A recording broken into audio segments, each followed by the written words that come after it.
Have you ever considered how a four-dimensional being would appear to you if it suddenly came into your room? I think they would resemble flesh-colored balloons constantly changing in size.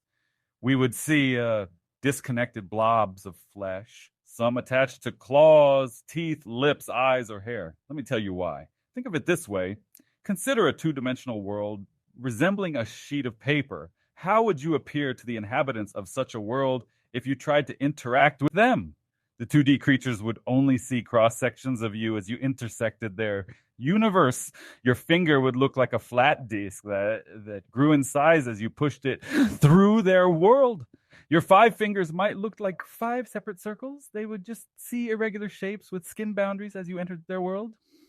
Similarly, a hyper being who lived in the fourth dimension would have a cross section in our space that looked like a bunch of skin blobs. A 4D being would be a god to us. It would see everything in our world. It could even look inside your stomach and remove your breakfast without cutting through your skin, just like you could remove a dot inside a circle by moving it up into the third dimension, perpendicular to the circle, without breaking the circle. A hyper being can effortlessly remove things before your very eyes, giving you the impression that the object simply disappeared.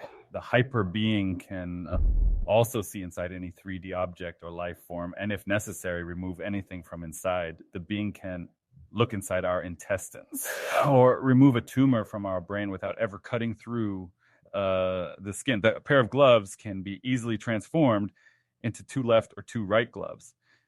And 3D knots fall apart in the hands of a hyper being, much as a 2D knot, a loop of string lying on a plane, can easily be undone by a 3D being simply by lifting the end of the loop up into the third dimension.